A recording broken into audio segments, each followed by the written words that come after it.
I want a divorce. I want a divorce. I want a divorce. I practiced those words over and over in my head, lying in bed, staring at the ceiling, listening for the sound of my husband's car in the driveway. It was 2014. After years of feeling more and more disconnected from myself, I accepted the harsh truth. I could no longer be in this marriage. So, at 6 o'clock, when we usually sat down for a piatto di pasta, I would finally tell him. I used to travel the world for my job, but when we decided to have children, we also decided that I would stay home with them. So, as I waited for the pasta water to boil, my temperature rose with it. I became painfully aware that I had no money. As an immigrant, no family nearby to turn to, and $2 to raise. At 45, my whole life was about to unravel. When the clock struck 6, with tears in my eyes and a shaky voice, I finally found the courage to say those 4 words and knew my life would change forever. Despite that bold decision, I went upstairs to a room and I sobbed into my pillow. How would I rebuild from nothing? My eyes landed on a childhood photo from Africa, when I was about 5, smiling with complete confidence, certain anything was possible. Next to the picture lay a small object my father and I had designed, a simple solution for tight shirt collars, an elastic band with a button. If you have ever worn a dress shirt that is just a little too tight, you know the feeling, that pinch, that pressure, that desperate urge to unbutton just to breathe. And yet, you keep it closed because appearances matter. That was me, trying to keep it all together on the outside, suffocating on the inside, trapped by fear. I couldn't breathe. I didn't want just a divorce from my husband. I wanted a divorce from fear, from the facade. I looked at that tiny invention, so simple, a hidden stretch, and just enough space to let it air in. And I thought, if a shirt can breathe, maybe I can too. I wonder, not with fear, but with faith, could this invention support my daughters and me? I had no business plan, no funding, no team, just confidence in my idea and the willingness to adapt.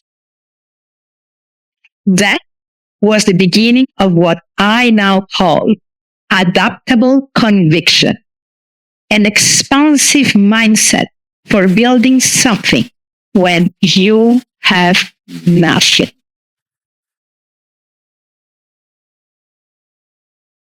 I met with a leading shirt manufacturer who tried my collar extender. Wow, this actually works.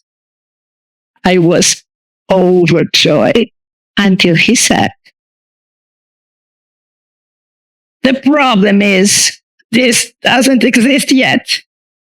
People will not understand the value of it. They will see it as just another button.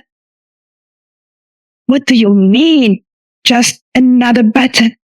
This is anything but a button. But he was right. He gave me an example I will never forget.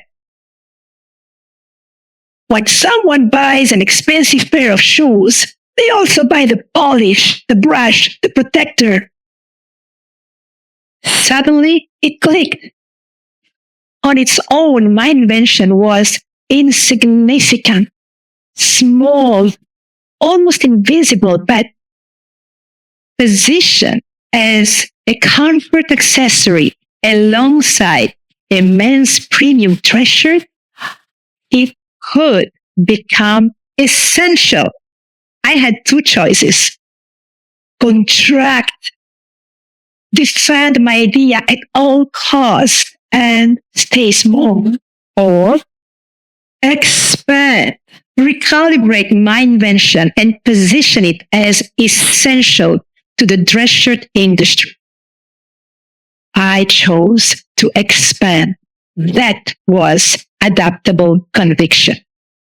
By choosing to expand, I gained access to a completely new way to grow my invention. Then, one day, a flight attendant stopped me. She saw my color extender. She knew my story. You are a woman. Why didn't you think about women when you created this? I froze. When we are on the air, the pressure makes everything feel tighter. And then back on the ground, it shifts again. A little extra stretch would make all the difference. And even on the ground, a little extra breathing room once per month would be nice too. Once per month. Period. Why didn't I think of that? Well, that was a new opportunity for me to expand. I became aware of my blind spots and took a bold leap, calibrating my invention to include the other 50% of the population, and the waist extender was born. The expansion of my thinking helped me extend the impact of my invention beyond comfort, beyond clothing. One small adjustment and clothes could expand as our bodies do. People could keep their garments longer, helping reduce the 10 million tons of clothes that end up in landfills every year. I didn't create more breathing room just for me or just for men and women. I created more breathing room for the planet. With conviction in my idea and the willingness to adapt, I've been able to turn every challenge into an opportunity. My biggest test came when copycat versions of my idea began to appear. And when they did, I did the unthinkable. I turned competitors and even infringers into clients. By understanding their vision, building trust, and combining our strength, they became strategic partners and helped me defend the very product they once tried to copy. They knew better than anyone how to deal with copycats and infringers. Their success became my success. Contract, resist, fight them, or expand. breathe, recalibrate once again, and grow. I chose to expand, and I gained access to new markets, distribution channels, and expertise that I could have never built from scratch. According to the Kaufman Foundation, 95% of inventors never make it to market. Fear of being copied, fear of market rejection, insufficient funds. I was almost one of them. For years, my idea stayed hidden, unable to breathe, contracted, just like I was. But I became part of the 5% who built something from nothing and brought it to life. Adaptable conviction is a conscious practice, a daily choice to expand. A great act of rebellion in this time of contraction as we deal with economic pressure, emotional burnout, identity crisis. It's easier to let our dreams suffocate and die before they even have a chance to live. Harder to be part of the 5%, but if I can do it, you can too. Accept that we are all inventors, creators of our own reality. Notice where you're holding too tightly to a vision, limiting its potential, and choose to loosen your grip. Look around you, find new opportunities to grow. Identify key players in your world who can help you open new doors and choose to walk through them. Its necessity is the mother of invention. Adaptable conviction is the mother of reinvention.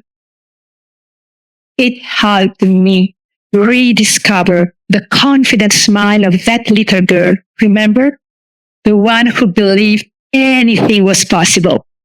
And it will help you dream and build something, even when you think you have nothing.